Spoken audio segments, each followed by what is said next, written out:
जय श्री हरि विष्णु। हरे कृष्णा। इस समय पवित्र चातुर्मास चल रहा है और आप सभी को इस चातुर्मास में आने वाली परिवर्तनी एकादशी की बहुत सारी शुभकामनाएं। यह वह पवित्र समय है जिस दिन भगवान श्री विष्णु योग निद्रा में शयन करते हुए अपनी करवट बदलते हैं और इसलिए इसे परिवर्तनी एकादशी या फिर पार्श्व एकादशी के नाम से जाना जाता है। तो चलिए आज हम परिवर्तनी एकादशी के उपलक्ष्य में उसी से जुड़ी हुई एक पौराणिक कथा का श्रवण करते हैं। आइए आज के भाद्रपद मास के शुक्ल पक्ष की परिवर्तनी या पार्श्व एकादशी कथा आरंभ करते हैं। एक समय धर्मराज युधिष्ठिर महाराज ने भगवान श्री कृष्ण से कहा, हे भगवान, भाद्रपद मास के शुक्ल पक्ष में कौन सी एकादशी आती है, उसका नाम क्या है, उसके करने की विधि क्या है, कृपया इन सब के विषय में विस्तार से बताइए। तब भगवान श्री कृष्ण कहते हैं, हे धर्मराज, अब मैं आपके सामने भाद्रपद मास के शुक्ल पक्ष की एकादशी के विषय में बताता हूँ। ध्यान से सुनिए। भाद्रपद मास के शुक्ल पक्ष में आने वाली एकादशी को परिवर्तनी अथवा वामन एकादशी या फिर पार्श्व एकादशी के नाम से जाना जाता है। कुछ कुछ स्थानों पर इसे जयंती एकादशी भी कहा गया है। यह एकादशी समस्त पापों का नाश करने वाली और अंत में स्वर्ग प्रदान करने वाली है। इस एकादशी का पालन करने से वाजपेय यज्ञ करने का फल प्राप्त होता है। जो मनुष्य उच्च गति प्राप्त करना चाहते हैं उन्हें इस एकादशी का पालन अवश्य करना चाहिए। इस परिवर्तनी एकादशी के दिन जो भी मनुष्य वामन देव भगवान की पूजा आराधना करते हैं वे तीनों देवता यानी कि ब्रह्मा, विष्णु और महेश की पूजा का फल प्राप्त करते हैं। इस एकादशी के दिन शयन करने के लिए भगवान श्री विष्णु ने करवट बदली है और इसीलिए इसे परिवर्तनी एकादशी कहते हैं। भगवान श्री कृष्ण के मुख से यह सुनने के बाद युधिष्ठिर महाराज ने पूछा, हे भगवान, आपके इन वाक्यों को सुनकर मुझे कुछ संदेह हो रहा है, क्योंकि आप भला किस प्रकार सोते और करवट बदलते हैं, किस प्रकार आप वामन रूप धारण करके राजा बलि को बांध देते हैं और किस प्रकार की लीलाएं करते हैं। चातुर्मास व्रत की कथा क्या है और आपके शयन करने के बाद मनुष्य का कर्तव्य क्या है, कृपया यह सब कुछ विस्तार से बताइए। तब भगवान श्री कृष्ण ने कहा, हे युधिष्ठिर महाराज, मैं अब आपसे पापों को नष्ट करने वाली एक कथा सुनाता हूँ। त्रेता युग में दानव कुल में बलि नामक मेरा भक्त हुआ। वह अत्यंत दानी, सत्यवादी, ब्राह्मणों की सेवा करने वाला और प्रतापी राजा था। उसने अपनी भक्ति के प्रभाव से इंद्रलोक पर भी विजय प्राप्त कर ली थी। बलि द्वारा इंद्र के स्थान को ले लेने से इंद्र आदि सभी देवता स्थान विहीन होकर दुखी होने लगे और उन्होंने भगवान विष्णु के पास जाकर प्रार्थना की। उस समय भगवान ने वामन स्वरूप अवतार धारण करके अत्यंत तेजस्वी ब्राह्मण बालक के रूप में राजा बलि पर विजय प्राप्त की थी। इतना कहकर भगवान श्री कृष्ण चुप हो गए, लेकिन युधिष्ठिर महाराज की जिज्ञासा और बढ़ रही थी। उन्होंने पूछा, हे माधव, आपने बलि को वामन अवतार धारण करके कैसे जीता, इस कथा का विस्तार से वर्णन कीजिए। तब भगवान श्री कृष्ण कहते हैं कि हे राजन, मैंने वामन रूप धारण करके राजा बलि से याचना की, हे राजन, आप मुझे 3 पग भूमि दान दीजिए, जिससे तुम्हें 3 लोक दान देने का फल प्राप्त होगा। वामन देव की छोटी सी याचना को राजा बलि ने स्वीकार कर लिया और वचन दे दिया कि वह 3 पग भूमि दान अवश्य करेंगे।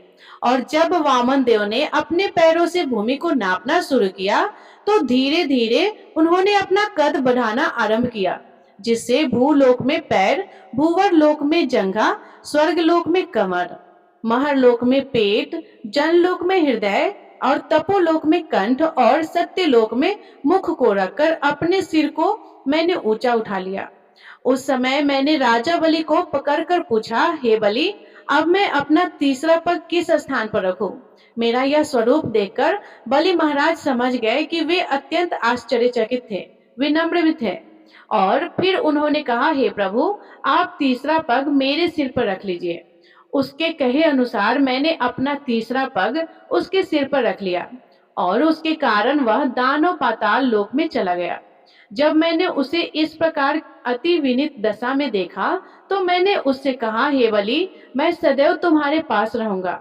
भाद्रपद मास के शुक्ल पक्ष की परिवर्तनी नामक एकादशी के दिन मेरा एक विग्रह क्षीर सागर पर शेषनाग सैया पर शयन कर रहे हैं और दूसरे राजा बलि के पास रहते हैं। कार्तिक मास के शुक्ल पक्ष की एकादशी तक भगवान शयन करते हैं और भाद्रपद मास के शुक्ल पक्ष की एकादशी पर वे करवट बदलते हैं। इसी दिन भगवान त्रिलोकीनाथ विष्णु की पूजा की जाती है और इस पूजा में चावल, दही और इसके साथ साथ रुपया का दान भी किया जाता है। इस व्रत में रात्रि को जागरण करना चाहिए और इस प्रकार करने से मनुष्य समस्त पापों से मुक्त होकर स्वर्ग लोक में प्रवेश पाता है। इस कथा का श्रवण करके युधिष्ठिर महाराज ने धन्यता का अनुभव किया और भगवान श्री कृष्ण ने कहा, जो भी मनुष्य इस कथा का श्रवण मात्र भी करता है उसे सहस्त्र अश्वमेघ यज्ञ करने का फल प्राप्त होता है। तो प्रेम से बोलिए विष्णु भगवान की जय, लक्ष्मी माता की जय। आइए अब इस परिवर्तनी एकादशी के उपलक्ष्य में हम एक और पौराणिक कथा का श्रवण करते हैं। आइए दूसरी कथा आरंभ करते हैं। इसका वर्णन हमें द्वारिका महात्म्य में प्राप्त होता है, जिसके ऊपर सल सनातन गोस्वामी दिग्दर्शनी टीक में इस कथा का वर्णन करते हैं। एक समय इस पृथ्वी पर चंद्र शर्मा नाम का एक ब्राह्मण रहता था। इस ब्राह्मण ने सभी वेद पुराणों और शास्त्रों का गंभीरता पूर्वक अध्ययन किया था। वह भगवान शिव का भक्त था और प्रतिदिन भगवान शिव की अनेक वेद मंत्रों के साथ पूजा आराधना करता था। उसके जीवन में हर प्रकार का भौतिक सुख और सुविधाएं उपलब्ध थे, लेकिन फिर भी कहीं न कहीं उसके पूर्वजों की स्थिति को लेकर वह चिंतित रहता था। एक दिन उसने अपने स्वप्न में देखा कि उसके पूर्वजों ने पूर्व काल में दशमी से युक्त एकादशी का पालन किया था और इस कारण से उन सबको प्रेत योनि प्राप्त हुई थी। हालांकि चंद्र शर्मा को पूर्ण पुरुषोत्तम परम भगवान श्री कृष्ण में कोई विश्वास या श्रद्धा नहीं थी, इसीलिए वो एकादशी तिथि को लेकर भी इतना गंभीर नहीं था। लेकिन अपने पूर्वजों के उद्धार हेतु वो चिंतित हो गया। ऐसी स्थिति में एक दिन भगवान श्री कृष्ण के एक भक्त उससे मिलने आए और उन्होंने चंद्र शर्मा को सुझाव दिया कि वह अपने पूर्वजों की मुक्ति हेतु द्वारिका में निवास करने वाले भगवान श्री कृष्ण से जाकर प्रार्थना करे। यह सुनकर चंद्र शर्मा ने द्वारिका जाने का निर्णय लिया और निकल पड़ा। भगवान श्री कृष्ण की नगरी जाने के लिए वहां पहुंचते ही उसने भगवान श्री कृष्ण से भेंट की, उन्हें प्रणाम किया। भगवान ने भी उस ब्राह्मण का यथोचित अतिथि सत्कार किया और उसे बैठने के लिए आसन प्रदान किया।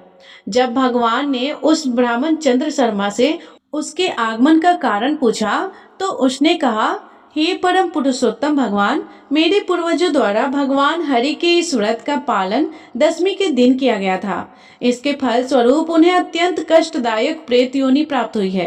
कृपया आप उनका उद्धार करें प्रभु।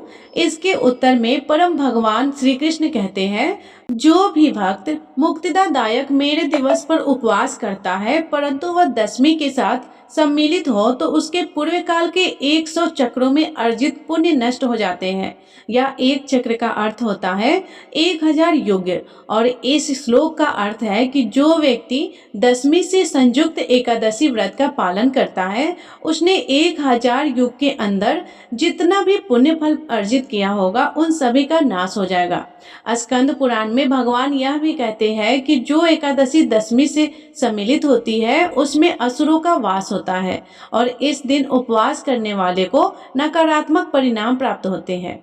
जो एकादशी द्वादशी के साथ सम्मिलित होती है उसमें भगवान हरि का वास होता है और इस दिन उपवास करने पर पूर्व फल प्राप्त होते हैं, जो कि यथोचित है। तो इस प्रकार भगवान श्री कृष्ण ने चंद्र शर्मा ब्राह्मण को दशमी संविदा एकादशी का पालन करने से प्राप्त नकारात्मक परिणामों के विषय में बताया और उन्हें सुझाव दिया कि वे आने वाली एकादशी का निष्ठा पूर्वक शास्त्रोक्त नियमों के अनुसार पालन करें और उससे अर्जित पुण्य को अपने पूर्वजों को प्रदान कर दें। इससे वे प्रेत योनि से मुक्त हो जाएंगे। चंद्र शर्मा ने भी भगवान श्री कृष्ण द्वारा बताए गए निर्देशों का पालन किया। आने वाली एकादशी का पालन करके उन्होंने उसका फल अपने पूर्वजों को प्रदान किया और भगवान से प्रार्थना करते हुए उन्होंने अपना व्रत पालन किया। परिणाम स्वरूप उनके पूर्वजों की प्रेत योनि से मुक्ति हो गई और उन सब ने चंद्रशर्मा ब्राह्मण को आशीर्वाद दिए तथा अपने अगले गंतव्य की ओर आगे बढ़ गए। जब एकादशी तिथि 2 दिन आती है या फिर वह दशमी, द्वादशी या फिर त्रयोदशी से सम्मिलित हो जाती है, तो हमारे किसी भी शास्त्र में दशमी से युक्त एकादशी का पालन करने की अनुमति नहीं दी जाती है। एक समय गंधारी ने भी भगवान से यही प्रश्न पूछते हुए कहा था कि हे प्रभु, मैंने ऐसा कौन सा घोर पाप कर्म किया था जिसके कारण मेरे सभी 100 पुत्रों की मृत्यु मेरी ही नजर के सामने हो गई। तो इसके उत्तर में उन्होंने यही बात बताया था कि आपने पूर्व जन्म में दशमी से युक्त एकादशी का पालन किया था और इसी कारणवश आपको इस जन्म में यह यातना भोगनी पड़ी। तो यह थी पार्श्व एकादशी के उपलक्ष्य में पौराणिक वैदिक कथा। इस बार आने वाली एकादशी अत्यंत विशेष है क्योंकि यह चतुर्मास के पवित्र समय में आ रही है और यह वही दिन है जब योग निद्रा में शयन करने वाले भगवान विष्णु अपनी करवट बदलते हैं।